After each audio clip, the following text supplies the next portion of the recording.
वो पत्थर वाली सरकार वाला, सुना है उनकी भी भाषा बदल गई है और उनकी भाषा में अब कहने लगी हैं कि अब की सरकार बनी तो हम न मूर्ति लगाएंगे न स्मारक बनाएंगे, विकास करेंगे हम तो पूछना चाहते हैं, आपका लखनऊ का विकास तो हमने देखा है। लखनऊ में जो हाथी लगाए हैं पत्थर के बड़े बड़े, वो 9 साल से हम देख रहे हैं वैसे के वैसे खड़े हैं। जो हाथी खड़े हैं वो खड़े हैं, बैठे हाथी अभी तक बैठे हैं, और 9 साल से बैठे हुए हाथी खड़े नहीं हुए और खड़े वाले हाथी अभी तक बैठे नहीं। कौन भरोसा करेगा इन पर? इसलिए लगातार हमारी सरकार कोशिश करेगी कि पुलिस का व्यवस्था को कैसे बेहतर किया जाए, लगातार उस पर काम करेंगे। हम तो पूछना चाहते हैं कि आपने क्या मदद की है कानून व्यवस्था को ठीक करने के लिए? अगर 1 रुपए की भी मदद की हो तो बता दो। और हम तो कहते हैं कि अगर आपके पास कोई सुझाव हो तो कम से कम हमें देने का काम करना। जो आंकड़े आप दे रहे हो ये केवल जनता को गुमराह करने वाले आंकड़े हैं, और सही मायने में आंकड़ों के हिसाब से अगर कोई देखेगा तो सबसे खराब अगर कानून व्यवस्था कहीं है तो वो भारतीय जनता पार्टी जहां जहां सरकार में है उन प्रदेशों की सबसे खराब कानून व्यवस्था है।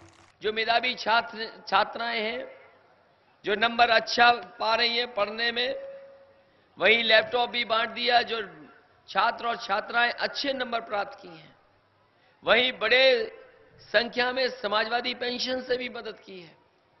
बिजली का इंतजाम कितना बेहतर कर सकते हैं, लगातार प्रयास करके, सब स्टेशन बना करके, ट्रांसमिशन लाइन बना करके बिजली का भी इंतजाम बेहतर किया है। वहीं सुविधा देने के, किसानों को सिंचाई का माफ, सिंचाई का पैसा नहीं देना पड़ता है। वहीं किसान दुर्घटना बीमा देकर के भी अगर किसान की कभी घटना हो गई, देवी आपदा के कारण मृत्यु हो गई, तो पहले तो 5 लाख रुपए की मदद करते थे। आने वाले समय में सरकार बनेगी तो 7.5 लाख रुपए से किसानों की मदद करने का काम करेंगे। हम तो तमाम समाजवादी लोग तमाम काम याद दिला सकते हैं। कम से कम समाजवादी लोगों ने अपना काम करके जमीन पर तो उतारा है। हम तो पूछना चाहते हैं भारतीय जनता पार्टी के लोगों से कि अगर उन्होंने कोई काम किया है तो कम से कम जनता के बीच में बताएं कि कौन सा काम उन्होंने 2.5 साल में सीधा सीधा जनता की मदद के लिए किया है। और अगर एक भी काम वो बता दें, अभी तक कोई काम नहीं बता पा रहे। और पिछले कई वर्षों से लगातार रेडियो पे मन की बात सुनने में मिल रही है।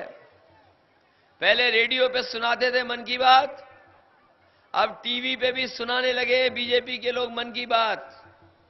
और अभी तक गरीब किसान गांव के लोग बीजेपी के नहीं समझ पाए मन की बात। कोई अगर मन की बात उनकी समझ पाया हो तो बता दो।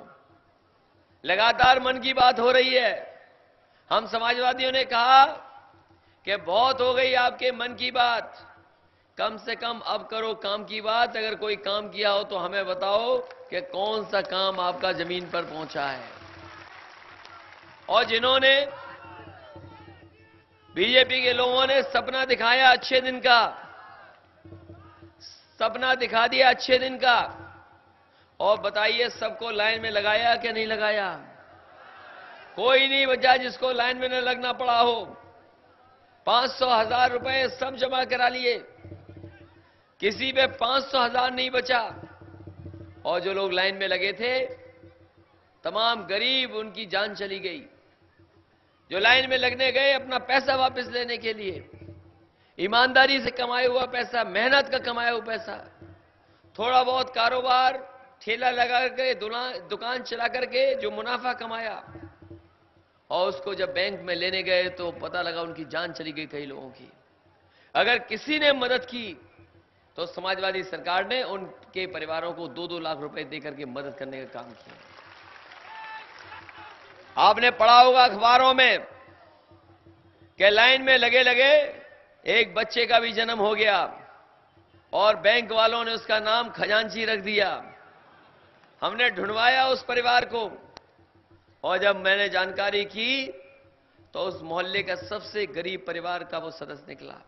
हमने उसकी मां को बुला करके लखनऊ में 2 लाख रुपए से उसकी भी मदद करने का काम किया, कम से कम छोटा मोटा खजांची बना दिया। समाजवादी पार्टी कम से कम काम कर रही है, और बीजेपी के लोग जब कभी मुंह खोलते हैं तो जहर उगल देते हैं।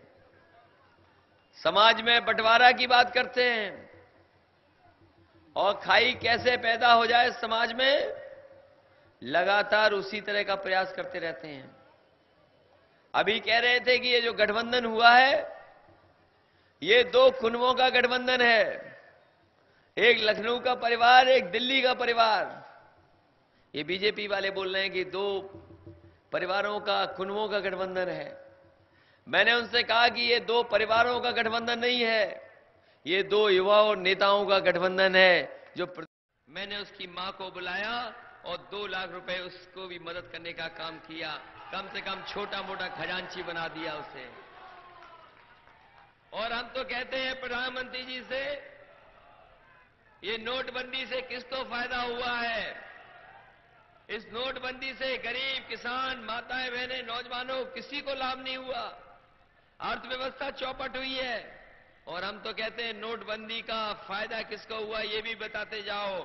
और अगर नोटबंदी के फायदे नुकसान पे अगर बहस करनी है तो आओ, हम तो तैयार हैं, प्रधानमंत्री जी आ जाइए, और वो जो खजांची है उसके गांव में हम और आप बैठ करके बहस कर लें कि नोटबंदी का लाभ किसको हुआ है, नुकसान किसको पहुंचा है। और याद रखना बस्ती के साथियों, ये रुपया काला सफेद नहीं होता, ये जो नोट है वो काला सफेद नहीं होता। अगर कोई चीज काली सफेद होती है तो वो हमारा आपका लेन देन काला सफेद होता है। हमने कारोबार किया, कोई कारोबार किया, मुनाफा कमाया, टैक्स नहीं दिया, वो पैसा काला हो गया। और वो काला पैसा, उससे कारोबार किया, मुनाफा कमाया, टैक्स दे दिया, तो वो पैसा सफेद हो गया। इसलिए याद रखना, रुपया और नोट काला सफेद नहीं होता, हमारा आपका लेन देन, कारोबार कभी कभी काला सफेद होता है। इन्होंने धोखा देने का काम किया, इन्होंने लाइन में लगाया, और एक बार हमारे साथी फिर लाइन में लगेंगे, और इस बार नोट के लिए नहीं, मशीन पर साइकिल और चुनाव चिन्ह पंजा दबाने के लिए लाइन में लगेंगे। साथियों याद रखना, ये लोकतंत्र में जो जनता को दुख देते हैं, लोकतंत्र में जो जनता को परेशान करते हैं, उन्हीं को लोकतंत्र में जनता जब मौका पाती है तो ऐसे लोगों को सबक सिखाने का भी काम करती है। इसलिए साथियों मदद करना। और हम तो कहना चाहते हैं, जिन्होंने अखबार अच्छी तरह पढ़ा होगा वो जानते होंगे कि प्रधानमंत्री जी बहुत चिंतित हैं। प्रधानमंत्री जी बहुत चिंतित हो गए हैं कि उत्तर प्रदेश में नकल हो रही है। ये नकल वाली बात तो अभी परीक्षा नहीं है, इसलिए नकल की बात हम लोग, आप लोग बाद में कर लेंगे जब परीक्षा होगी। लेकिन हम प्रधानमंत्री जी को याद दिलाना चाहते हैं कि जब अमेरिका के राष्ट्रपति आए थे, उस समय सबसे महंगा वाला आपने सूट पहना था। वो बताओ किसकी नकल कर करके आपने उसी तरीके का सूट बनाने का काम किया था। ये पढ़ाई वाली नकल तो हम लोग बात कर लेंगे बाद में जब परीक्षा होगी, लेकिन जो सूट नकल करके पहना था उसका भी बताते जाओ कि आपने किसकी नकल की थी। पता नहीं किसका नकल करके सूट पहन करके आए थे।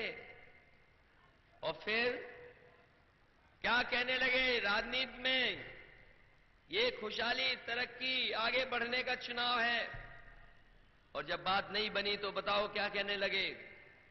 कहने लगे कि समाजवादी लोग रमजान पे ज्यादा बिजली देते हैं, दिवाली पे कम बिजली देते हैं। मैंने आंकड़े दे दिए उनको, और जब आंकड़े उनके पास पहुंचे तो जानकारी मिली कि जितनी हमने रमजान में दी थी बिजली, उससे ज्यादा हमने दिवाली पे बिजली दी थी, और उससे ज्यादा हम समाजवादियों ने क्रिसमस पे भी बिजली देने का काम किया था। वैसे बस्ती में, गांव में मैं समझता हूं कभी किसी से सच बुलवाने के लिए जरूर गंगा मैया की कसम खिलवाते होंगे। और प्रधानमंत्री जी तो जब चुनाव लड़ने गए थे काशी, तो उन्होंने कहा था कि हमें गंगा मैया ने बुलाया है। हम तो कहना चाहते हैं कि अगर आपने रमजान और दिवाली पे बिजली की बात की है, तो हम तो कहते हैं प्रधानमंत्री जी खाओ कसम गंगा मैया की कि हम 24 घंटे बिजली बस काशी में दे रहे हैं कि नहीं दे रहे हैं। समाजवादी लोग 24 घंटे बिजली काशी में भी दे रहे हैं। और जब बात नहीं बनी तो कहने लगे कि कब्रिस्तान और शमशान की भी बात करने लगे। हमने कहा हम समाजवादी लोग हैं, हम कब्रिस्तान शमशान की बाद में बात करेंगे, पहले हम नौजवानों को लैपटॉप और स्मार्टफोन देने का काम करें।